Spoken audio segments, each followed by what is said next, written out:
2025-26 நிதியாண்டுக்கான தமிழக பட்ஜெட் நாளை தாக்கல். புதிய அறிவிப்புகள் இடம்பெறுமா என எதிர்பார்ப்பு.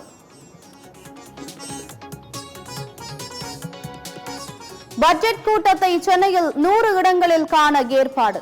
சென்னை சென்ட்ரல் ரயில் நிலையம், மெரினா உள்ளிட்ட இடங்களில் LED திரைகள் அமைக்க நடவடிக்கை.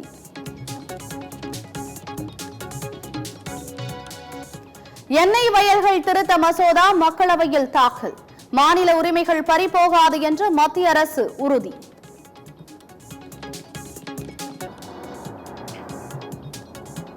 நியாயமாக ஆட்சி செய்ய நினைக்கிறோம், குளவி கூட்டில் கை வைக்காதீர்கள். மத்திய அரசுக்கு அமைச்சர் துரைமுருகன் எச்சரிக்கை. இருமொழி கொள்கையை பின்பற்றியதால் தான் கல்வித்துறையில் தமிழ்நாடு முதலிடத்தில் உள்ளது. மத்திய அரசை கண்டித்து நடைபெற்ற பொதுக்கூட்டத்தில் அமைச்சர் சக்கரபாணி பேச்சு. சென்னை தேனாம்பேட்டை நட்சத்திர விடுதியில் லிப்ட் அருந்து விழுந்து ஊழியர் உயிரிழந்த சம்பவம். 2 பேர் மீது வழக்கு பதிவு செய்து காவல்துறை விசாரணை.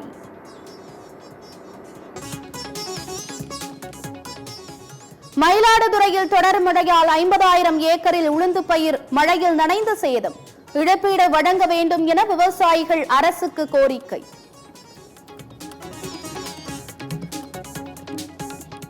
பூந்தமல்லி பரந்தூர் மெட்ரோ ரயில் பாதை நீட்டிப்பு. தமிழக அரசிடம் விரிவான திட்ட அறிக்கை சமர்ப்பிப்பு.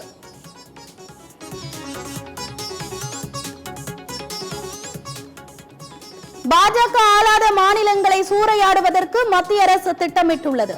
ஹிந்தி மொழியால் தமிழ்நாட்டை விழுங்க முடியாது என்று நாஞ்சில் சம்பத் பேச்சு. தர்மேந்திர பிரதானாக இருந்தாலும் சரி, தர்ம பிரபுவாக இருந்தாலும் சரி, நாங்கள் 100% சுயமரியாதைக்காரர்கள். நீ மதத்தை வைத்து அரசியல் செய்து பார்த்தா எடுபடல, பிரச்சனை கைவிட்டுடுங்க. தமிழ்நாட்டை வளைத்து விடலான்னா அது நடக்காது.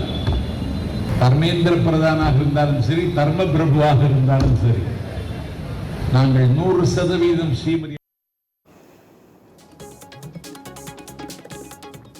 சேலம் அருகே கல்வராயன் மலைப்பகுதியில் தொடர் கனமழை.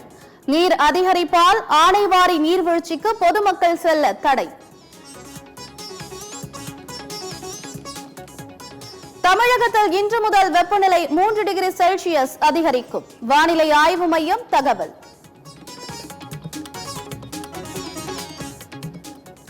கேரளாவில் அரசு பேருந்து கவிழ்ந்து விபத்து. காயமடைந்த பயணிகள் மீட்கப்பட்டு மருத்துவமனையில் அனுமதி.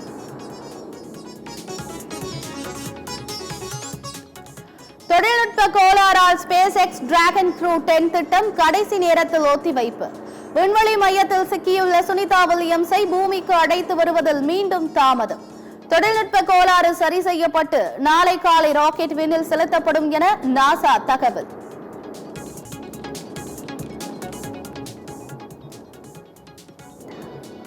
வத்தலகுண்டுவில் சுங்கச்சாவடியை அடித்து நொறுக்கிய 300 பேர் மீது வழக்கு பதிவு. டோல்கேட் திட்ட இயக்குநர் அளித்த புகார் மீது நடவடிக்கை.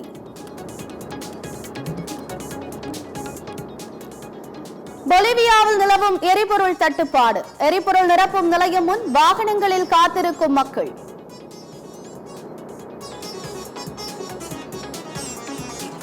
WPL வெளியேற்ற சுற்று போட்டியில் மும்பை, குஜராத் அணிகள் இன்று பல பரீட்சை. இன்றைய போட்டியில் வெற்றி பெற்று இறுதிப் போட்டிக்கு முன்னேற இரு அணிகளும் தீவிரம்.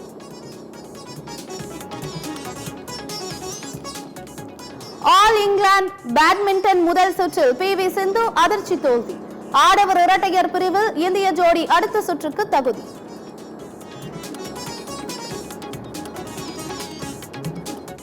சர்வதேச கிரிக்கெட் போட்டிகளிலிருந்து வங்கதேச வீரர் மஹமதுல்லா ஓய்வு. சாம்பியன்ஸ் டிராபியில் வங்கதேசம் படுதோல்வி அடைந்த நிலையில் அறிவிப்பு.